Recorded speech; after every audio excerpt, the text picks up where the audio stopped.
bu Rebeuss donc nag la chambre d'accusation du pôle judiciaire financier dina examiner ce jeudi la demande de liberté provisoire bi nga xam ni itam moom la les avocats de Farba Ngom daal di déposé mu nekk maire des Agnam ñu koy daal di toppee dans le cadre d'une affaire financière. Donc nag jàpp leen la défense du député Mar s'appuie sur des arguments médicaux jugés préoccupantes ginnaaw ba ñu daal di jàppee ni ki nga xam ne que moo di Farba dafa xaw a tawat ba daal si yegg exactement te itam ca dañu daal di koy bàyyi mu daal di ñibbi këram mu nekk ay expertise yi nga xam ni itam am na si ki nga xam ne que moo di professeur Serigne Magaye Gueye waaye itam ak cardiologue boobu di Ousmane Dieye ñu daal di conclure que ni l'état actuel de Farba Ngom n'est pas compatible avec la vie en milieu carcéral.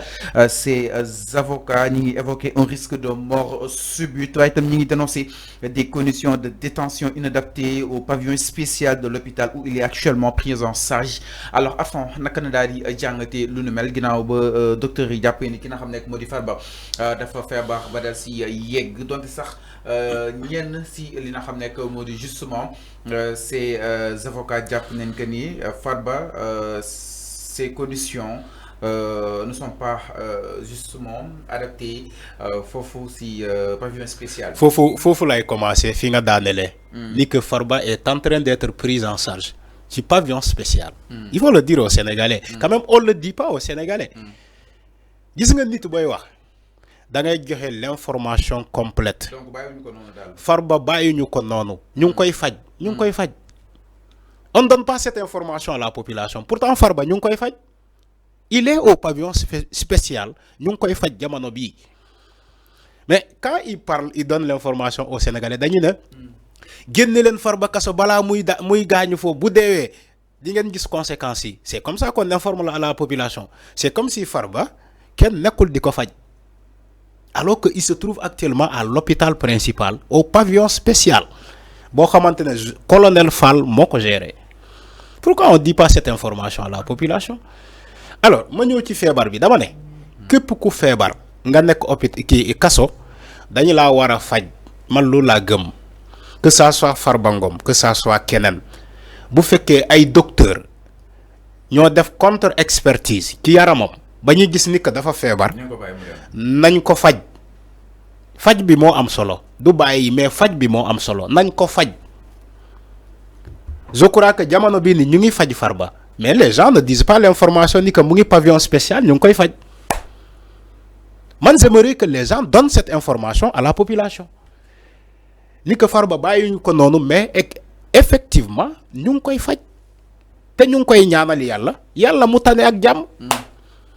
yàlla mu tane ak jàmm man loolu laa koy ñaanal. mais avant parce que li nga xam ni it moom le médecin daal di conclure nekk na 4 experts leen daal di toll bokk na si ki nga xam ne moo di professeur Serigne Magaye Gueye ak cardiologue boobu di Ousmane Dieye ñii daal di conclure et je cite l'état actuel de Farba Ngom n'est pas compatible avec la vie en milieu carcéral. Ces avocats ñi ngi évoqué benn risque de mort subite sànq yaa nga doon wax waaye itam jàpp nañ que ni ces conditions de détention ne sont pas adaptées, c'est-à-dire ces conditions sont inadaptées justement par rapport ñu daal di koy maintenir force dans le pavillon spécial. yaa ngi insisté si faj nañ ko faj waaye ñoom bëgg nañ ko fajal seen bopp concrètement parce que loolu moo leen doy. oui xam nga Fallou on ne prédit pas la mort de quelqu'un yàlla kese mooy rey c'est pas quelqu'un buy toog di naan non diw dina faatu non boo leen defulee dina c'est pas comme ça. mais c'est des alertes. non c'est pas Fallou gis nga alerte yem na ci bi ngay alerter ba pare bénéficier wu ci prise en charge mais Farba dafa am prise en charge ñu ngi koy faj. alors beneen bu si topp Fallou nañu waxante dëgg quand même Sénégal la ñu nekk manipulation bi bare na wax lu dul dëgg bi bare na parloo bi bare na nañu waxante dëgg Sénégal la ñu nekk. Il y a aucun prisonnier où son état de santé est compatible avec la prison. Ça n'existe pas au monde. Il y a aucun prisonnier. Tu sais pourquoi? La prison, les conditions en milieu carcéral sont tellement pénibles et très difficiles. Tu manges mal, tu dors mal. Il y a des gens même qui ne dorment pas toute la nuit. Ils n'arrivent même pas à fermer l'œil. Ils sont debout en paquetage. comment cette personne-là peut avoir la santé? Dis-moi. Mais pourtant, Farba, il bénéficie d'un privilège de traitement en prison, contrairement à ces jeunes qui sont en paquetage. Contrairement aux jeunes qui sont en paquetage. Farba, il a sa chambre. Voilà, ni am touri. Souvent, dañu leen di privilégié kaso. dañuy am chambre, ñom kessé télé, sport, mën nañu def sport, mën nañu voilà. Mën nañu sétane télé, mën nañu lire journal, tout ça. Mais les jeunes là, ñoo xamantene kenn xamu leen. Ay doomu baadoolo lañu. Ñu ngi paquetage. Pourtant, les Sénégalais crient haut pour la libération de Farba. Et on ne crie pas haut pour la libération de ces jeunes-là. Il y a défaut. Je suis désolé de le dire. Je n'aime pas l'injustice. Man beaucoup injustice. On dit, nous tous, nous crions, oui, Farba est malade. Est-ce qu'on a l'information sur les jeunes qui sont en prison? Est-ce que ces jeunes-là se portent bien? Est-ce que parmi eux, il n'y a pas des malades qui méritent d'être pris en charge? Et il n'y a pas. On ne le dit pas. Je suis désolé de le dire, mais c'est ça au Sénégal. Ça se trouve au Sénégal. Les politiciens, on dit oui, il faut les libérer. On sous-entend ces personnes-là, on dilapidé l'argent du contribuable sénégalais. Ils ont volé des milliards. On dit oui, on n'a qu'à les libérer. Les jeunes qui sont en prison, ils n'ont rien volé de milliards. Hamalana mota ñu yobul len kasso. Ben mégo yamba lañu fekk ci poosam. Ben mégo yamba. Vous croyez que c'est juste? Mota ma wax la fi dembe fallu, man je ne peux pas être président de la République parce que je vais combattre cette injustice. Oui, la prison c'est l'exception. Oui, je suis d'accord. En jargon judiciaire, la prison c'est l'exception. Mais, enfin, sur le plan, mais la prison. Sur le plan humanisme, exactement. Mais c'est sur le plan humanisme là. Mais sur le plan humanisme, il ne faut pas plaider pour les borom darajayi. Mais il y en a des gens dont leur état de santé est incompatible avec la prison. Ils sont beaucoup en prison. Cela relève de plusieurs facteurs. Fallo. Ce n'est que dans le confort, ce n'est que dans le luxe. Tu m'écoutes pas. Enfin, nga dem ci kasso bi. Là day impacté. Yo neko dima déglu de. Farba ay dund yu neex lañuy xam Arfan. Ya gëna xam dañuy fébar. Sénégalais ñu ngi lay sétane li ngay wax. C'est très grave parce qu'en fait sen ay dund. Mu bakkané Farba da doon tok ci garab bi ñu wër ko soo mi téggu. Ñi tok fi ñi tok feulé ñu koy saxal diko def lépp Arfan.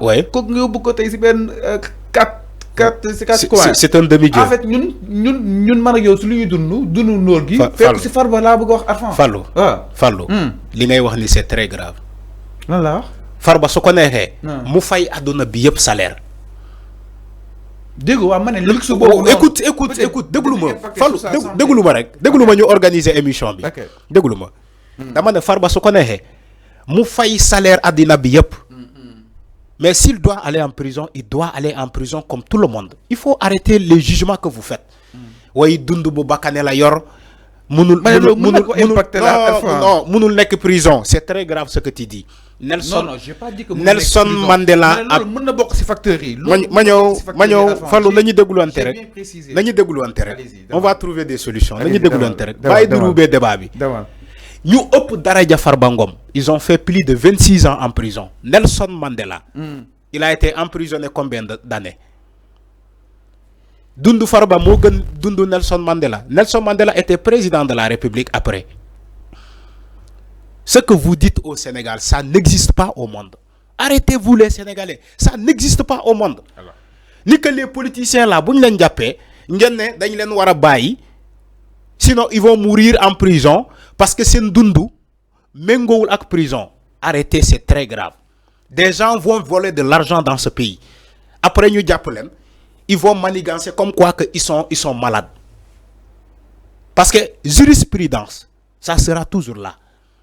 Vous dites que Farba, oui, Dundu Boubakane la yor. D'accord? Oui, il ne doit pas aller en prison, ou il doit aller en prison parce que dafa febar. Il y a des gens plus méritants que Farba. Ils sont en prison. Des gens plus méritants que Farba, ils sont en prison. Et personne n'en parle. Parce que le Sénégal, je vais dire pourquoi. Parce que le Sénégal, il y a de l'égoïsme, il y a des gens injustes, il y a de la manipulation. Parce que le Sénégal, je vais te dire pourquoi. Au Sénégal, il y a des lobbies. Il y a des lobbies. C'est les lobbies là. Ñom ñoo nek di plaider pour la sortie de Farba en prison. Parce que au Sénégal, je vais te dire pourquoi, Fallo. Pour nga xam lolu. Il y a de l'injustice. Les gens ne disent pas la vérité. Il y a des gens qui ont fait la prison. Farba fouf. Vous parlez des milliards de Farba. Amna ñu ko gëna tekki fouf. Alors, Nelson Mandela a fait plus de 25 ans en prison. Nelson Mandela, il a été emprisonné. En dehors de Nelson Mandela, follow. On évolue, s'il te plaît. Il y a des gens, ñoo xamantene ñoo gëna méritant Farba fouf. Alors, c'est clair. Maintenant, pourquoi vous voulez centrer le débat sur Farba? Arrêtez ce que vous faites au Sénégal. Donc, on attend exactement la décision du juge par rapport à cette demande de liberté provisoire. Encore une fois, donc le juge va délibérer donc d'un moment à l'autre. Du côté de la régie, ginnaaw loolu dañuy daal dessiné ba tey ci affaire ki nga xam ne que moo di Farba am sos aussi